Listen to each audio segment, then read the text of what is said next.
For Pacifica Radio, I'm Eileen Alfandary. Former President Donald Trump easily won New Hampshire's primary race last night, seizing command of the race for the Republican nomination and making a November rematch against President Joe Biden appear all but inevitable.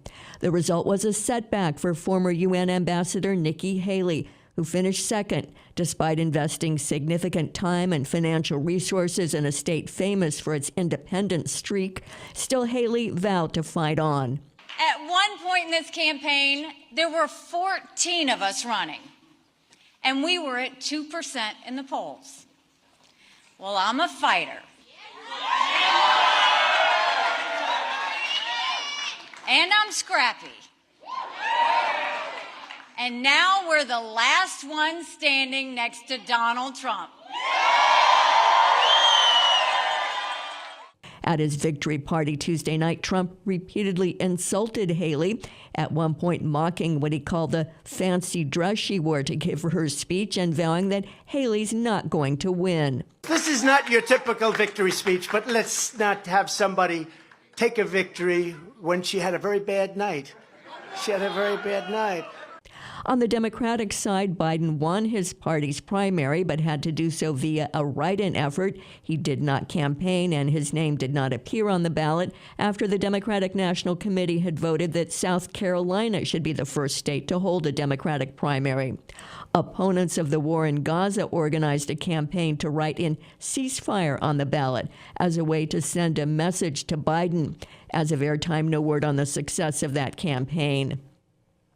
President Biden traveled to Virginia, where he and Vice President Kamala Harris condemned abortion bans that states have enacted since the U.S. Supreme Court overturned the Roe v. Wade decision. Biden said the person most responsible for taking away the freedom to choose is Donald Trump. Biden's speech was interrupted about a dozen times by protesters of the war in Gaza. One shouted, "Genocide Joe, how many kids have you killed today?" The protester was drowned out by Biden's supporters. Sit down.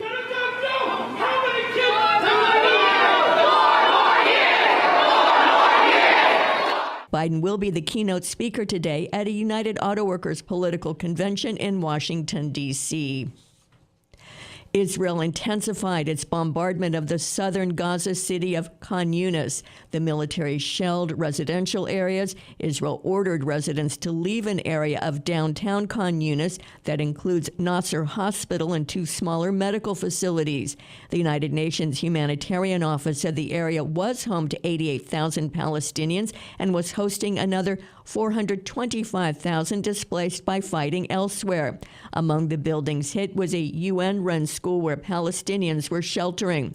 Anan Abu Hasna is with the UN Agency for Palestinians. He told Al Jazeera that Israeli attacks on UN facilities have been constant since the October 7th assault began. It's not the first time. It's not the first time. We have nearly 130 UNRWA facilities had been attacked or had been hit directly or indirectly, and hundreds of displaced people had been killed or injured.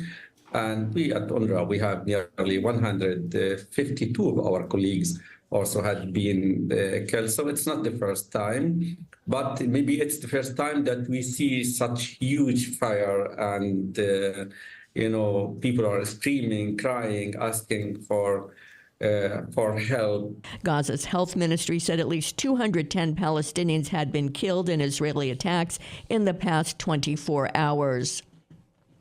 Russia's defense ministry accused Ukrainian forces of shooting down a military transport plane, killing all 74 people aboard. Russia said those killed included 65 Ukrainian prisoners of war who were to be part of a prisoner swap. Ukrainian officials had no immediate response. Daria Bondarchuk reports from Moscow. The Russian Defense Ministry confirmed that the Il-76 airplane that crashed near Belgorod on Wednesday carried 6 crew members, 3 accompanying persons, and 65 captured Ukrainian servicemen that were being transported for an exchange with Ukraine. The head of the Russian Parliament's Defense Committee, Kartapolov, said that the Ukrainian side was informed about the route of the plane carrying prisoners of war. Another jet with 80 more Ukrainian servicemen on board, which was flying after the downed plane, was turned around, he said. After the incident, the official added, prisoner exchanges between Ukraine and Russia will apparently be put on pause. Daria Bondarchuk, Moscow. I'm Eileen Alfandary for Pacifica Radio.